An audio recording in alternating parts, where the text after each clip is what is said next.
Welcome to my views on news. Important news story from South Africa where talks have started. It has been confirmed by spokesperson of South African president. How long will the talks continue? Secondly, Sheraro, town of Tigray, where more than 40 innocent civilians have been killed, according to Amnesty International, which today released a report about human rights abuses being committed in Sheraro, which is under ENDF and EDF control. Amnesty is accusing Eritrean forces. Who are the killed people? Eritrean refugees, Tigrayans, or others? We have details for you. Firstly, we are South Africa. Main news story is from South Africa, where it has been confirmed that on the 25th of October, Wednesday, talks have formally started between Tigray regional government and Ethiopian federal government. Vincent Magwenya is spokesperson of South African President Cyril Ramaphosa, and just a few minutes ago in a press briefing, he confirmed that talks have started between Tigray authorities and Ethiopian federal authorities. He said that African Union had requested that South Africa should host Ethiopian peace talks. That is why South Africa is hosting the peace talks, and talks will continue for around 6 days. Vincent Magwenya said talks will end on the 30th of October. Today is 25th of October, so talks will go on for 6 days. Now, question is, will the fighting also continue in Tigray while talks are underway in South Africa for the next 6 days? Only positive thing is that at last two sides are at the table. That African Union, US, they have succeeded in bringing Tigray regional government and Ethiopian federal government to the table. Mainly credit goes to the US, that US played a key role in this start of talks between Tigray region and Ethiopian federal government. A lot remains to be seen. Will these talks succeed? How much will be the success as a result of these talks?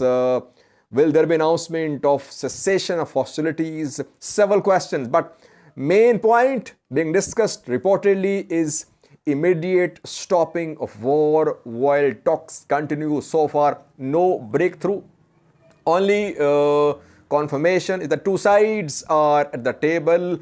At least two US officials, US government officials, US diplomats are part of these talks.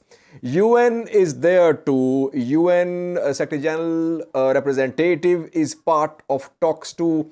And of course, African Union's three mediators, Olusegun Obasanjo, Uhuru Kenyatta, and Fomzele, former South African president, are part of the talks as well.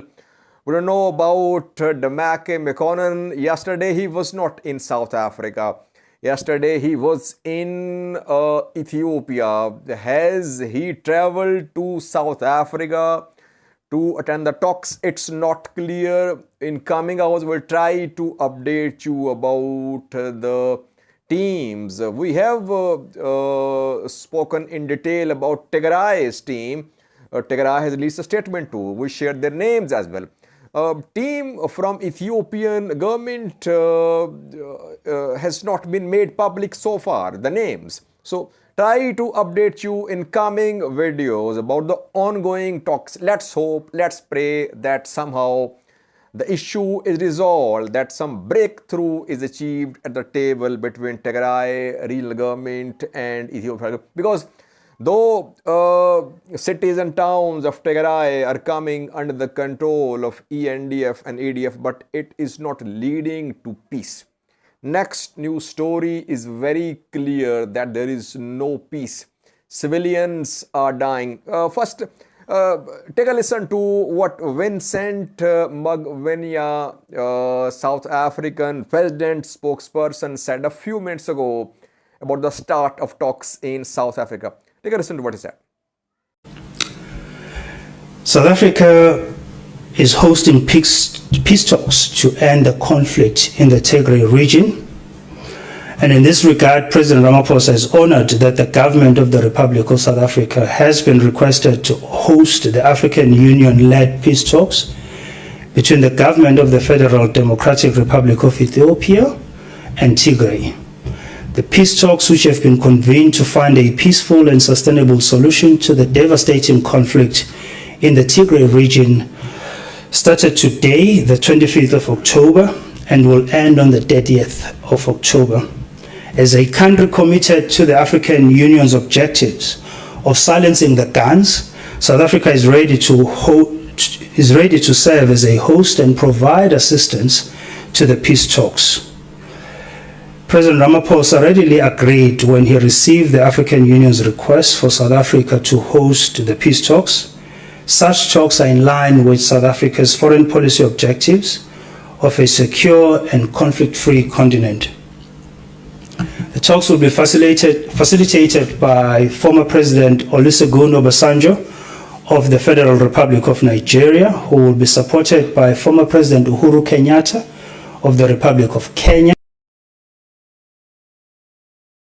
President Dr. Phumzile Mlambo-Ngcuka of the Republic of South Africa. Secondly, viewers, a very disturbing and alarming news story from Sheraro town of Tigray, close to Eritrean border. More than a month ago, Sheraro town came under ENDF and EDF control. Both Eritrean and Ethiopian forces took control of Sheraro town. What happened after that?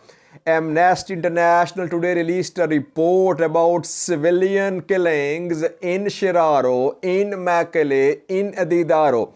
In Mekelle, in Adidaro, in airstrikes, civilians were killed. But in Sheraro, Amnesty says that more than 40 civilians were killed by Eritrean forces, Eritrean soldiers who entered Sheraro, and these atrocities were committed between the 6th of September and the 12th of September, more than a month ago, around 40 days ago, when Eritrean military and Ethiopian forces entered Sheraro. Then these atrocities were committed, and the killed people include Eritrean refugees who fled Eritrea. We have seen in the first phase of the conflict as well that refugee camps of Eritrean refugees in Tigray were attacked by all parties. Eritrean soldiers attacked Hitsat Shimelba. Tigray militia members also attacked Mayani and Adi Harish reportedly. So back then, Eritrean refugees suffered. Hundreds went missing, some were killed, some were injured, some were relocated to Afar, Amhara. Same is happening, same cycle is being seen once again, that Tigray civilians, Eritrean refugees in Tigray are now vulnerable. And Amnesty says that Eritrean forces, they are mainly involved in these violations of human rights. And Amnesty is not in Sheraro, obviously. So it means Amnesty either interviewed people who fled Sheraro, or it remotely interviewed people, or it collected information through aid workers. Report was compiled remotely. Amnesty has no presence on the ground in Sheraro. No human rights organization has presence on the ground in Tigray. So report has been compiled remotely, and it will be rejected by Eritrean government. But Ethiopian government is also unanswerable. Sheraro is part of Tigray, it's part of Ethiopia. If people in Sheraro have been extrajudicially killed, who is responsible? Even if Eritrean military is involved in these killings, Ethiopian government will have to respond. It is answerable. Ethiopian government will be held accountable because Sheraro is part of Ethiopia, not part of Eritrea. So that is what I was saying, that though Tigray's towns, cities are coming under EDF control, can we say it is leading to peace? No, because civilians are dying in large numbers. 40 killed in Sheraro in just one town. What about Shere? What about Aksom? What about Adagara? It means that civilian lives could be in danger in those towns and cities as well.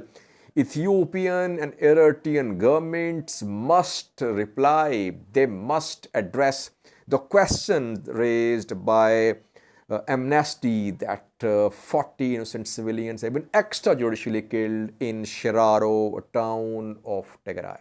Thank you for watching.